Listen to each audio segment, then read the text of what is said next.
الحمد لله وكفى وسلام على عباده الذين اصطفى أما بعد فأعوذ بالله السميع العليم من الشيطان الرجيم بسم الله الرحمن الرحيم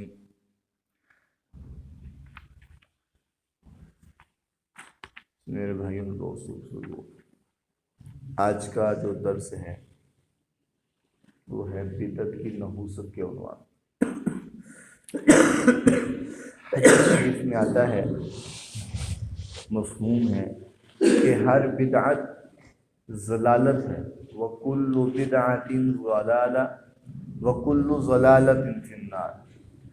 ہر بدعت ضلالت ہے اور ہر ضلالت آگ میں لے جانے والی ہے۔ امام اہل سنت فرماتے ہیں، ایک آدمی مسجد میں بیٹھ کر 100 بوتل شراب پیے تو یہ کتنا بڑا گناہ ہوگا؟ ویسے تو ایک بوتل بھی پیے کوئی شراب کی تو یہ بہت بڑا گناہ ہے، مسجد کے علاوہ کہیں بھی بیٹھ جائے۔ لیکن اگر کوئی مسجد میں بیٹھے اور پھر 100 بوتل شراب کی پیے تو یقیناً یہ بہت بڑا گناہ ہے۔ گناہ گار سے گناہ گار بندہ بھی دیکھے گا تو کہے گا کہ اس سے بڑا ظالم کوئی نہیں، اس سے بڑا بے ادب کوئی نہیں، اس سے بڑا بد نصیب کوئی نہیں کہ یہ مسجد میں بیٹھ کر یہ گناہ کر رہا ہے۔ تو بالکل اسی طرح بدعت کا گناہ اس سے کہیں زیادہ بڑھ کر ہے، کیونکہ یہ دین کا نقشہ بدل دیتا ہے۔ نقشہ کیسے بدل دیتا ہے؟ ایک آدمی گناہ کر رہا ہے اور وہ سمجھتا ہے کہ میں یہ گناہ کا کام کر رہا ہوں۔ گناہ کو گناہ سمجھ کر کرنا، آخر اللہ پاک اس سے توبہ کی توفیق عطا فرما دیتے ہیں۔ اب جو بندہ شراب پی رہا ہے وہ یہ سمجھتا ہے کہ میں یہ گناہ کا کام کر رہا ہوں، اگرچہ یہ بہت بڑا جرم ہے، لیکن وہ کہتا ہے زبان سے اور دل سے کہ یہ میں غلط کر رہا ہوں، تو اللہ رب ذوالجلال اس سے توبہ کی توفیق عطا فرمائے۔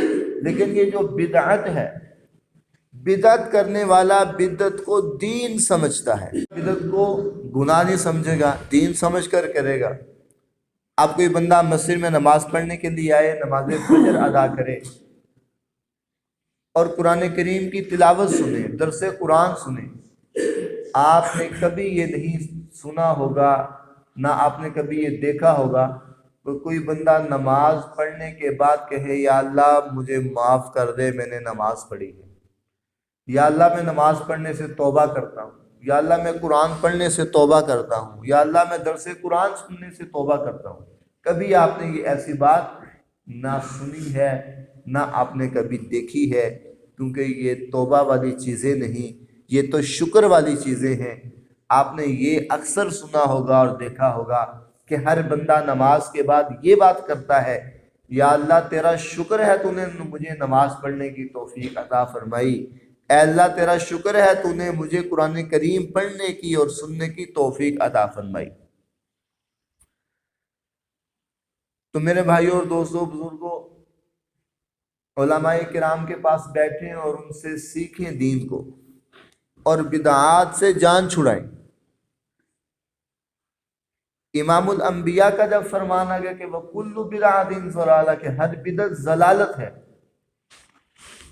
اور ہر ضلالت انسان کو آگ میں لے جائے گی، اور جب انسان بدعت ہمیشہ کرتا رہتا ہے، بدعت میں آگے بڑھ جاتا ہے، تو اللہ کریم اس سے توبہ کی توفیق چھین لیتے ہیں۔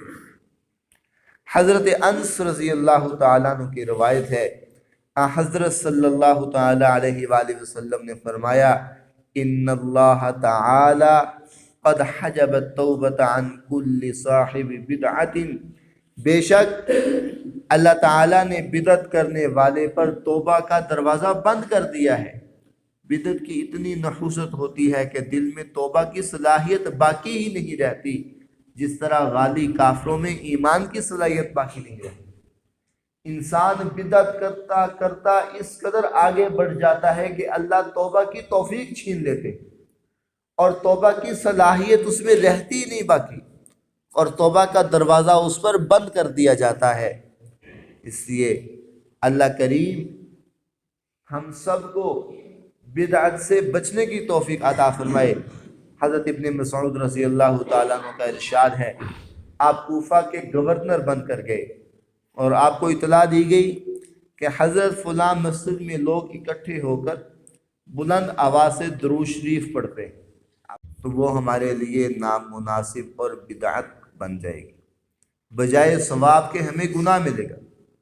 اب یہ آج کے دور کے کسی مولوی کی بات نہیں میں کر رہا، میں صحابی رسول کی بات کر رہا ہوں، جن کا لقب افقہ الامہ، اللہ کے نبی فرمانے کہ میری امت میں سب سے زیادہ فقیہ ہیں، مسائل کو جاننے والے ہیں، لوگوں کے مسائل کو حل کرنے والے ہیں، دینی مسائل کو حل کرنے والے ہیں۔ افقہ الامہ حضرت ابن مسعود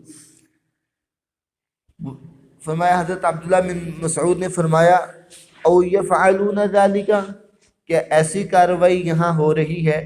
لوگوں نے کہا ہاں حضرت ہو رہی ہے۔ فرمایا کل جس وقت یہ کارروائی ہو مجھے آ کر اطلاع دینا۔ چنانچہ اطلاع دی گئی۔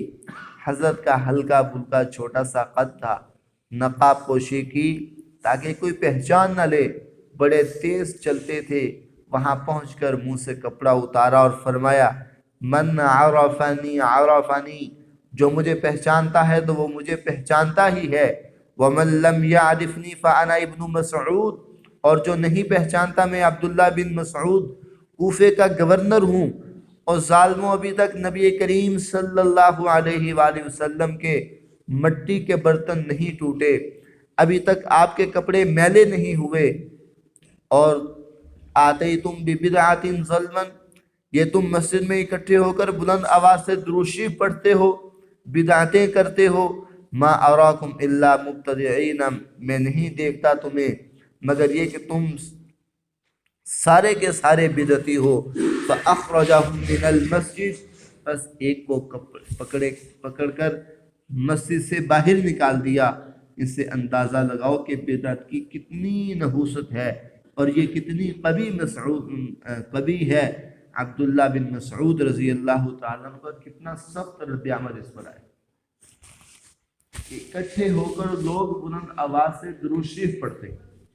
آپ نے فرمایا نبی کریم صلی اللہ علیہ وآلہ وسلم نے یہ نہیں پڑھا۔ صحابہ نے جب یہ عمل نہیں کیا تو ایک چیز کو نئے طریقے سے ایجاد کرنے کی کیا ضرورت ہے؟ یہ عبداللہ بن مسعود کی روایت ہے اور آپ کا عمل ہے، آپ کوفہ کے گورنر تھے۔ اس لیے میرے معزز دوستوں اور بزرگوں اور بھائیوں، ہمیں اللہ سے دعا مانگنی چاہیے کہ اللہ ہمیں بدعت سے بچا، ہمیں ہر ایسے عمل سے بچا جن سے تو ناراض ہوتا ہے، ہمیں ہر ایسا عمل کرنے کی توفیق عطا فرما جن سے تو اور تیرا محبوب خوش ہوتا ہے۔ اور آپ کا عمل ہے، آپ کوفہ کے گورنر تھے۔ اس لیے میرے معزز دوستوں اور بزرگوں اور بھائیوں، ہمیں اللہ سے دعا مانگنی چاہیے کہ اللہ ہمیں بدعت سے بچا، ہمیں ہر ایسے عمل سے بچا جن سے تو ناراض ہوتا ہے، ہمیں ہر ایسا عمل کرنے کی توفیق عطا فرما جن سے تو اور تیرا محبوب خوش ہوتا ہے، جن سے تو راضی ہوتا ہے، جن اعمال کی وجہ سے تو ہدایت کے فیصلے کرتا ہے۔ اللہ ہمیں ایسے اعمال سے بچا جن کی وجہ سے تیری ہدایت کے دروازے بند ہو جاتے ہیں اور تیرا محبوب ناراض ہوتا ہے۔ یہ کس وقت ہوگا؟ جب ہم قرآن کریم خود بھی پڑھیں گے اور اپنے بچوں کو بھی پڑھائیں گے، قرآن کی تعلیم ہم خود بھی حاصل کریں اور اپنے بچوں کو بھی قرآن کی تعلیم دلوائیں، اور یہ قرآن کو سمجھ کر پڑھیں کہ قرآن ہم سے مطالبہ کیا کر رہا ہے، حضور کا فرمان ہم سے چاہتا کیا ہے، آخر ہم نے زندگی کیسے گزارنی ہے، آقا علیہ السلام نے زندگی کیسے گزاری، آپ نے پڑوسیوں کے ساتھ کیا برتاؤ کیا، آپ کا امت کے ساتھ کیا برتاؤ تھا، آپ امت کے لیے کیسے تڑپتے رہے، آپ امت کے لیے کیسے آنسو بہاتے رہے، اور حضرات صحابہ کرام علیہ رضوان نے کتنی تکلیفیں برداشت کر کے ہم تک دین پہنچایا ہے۔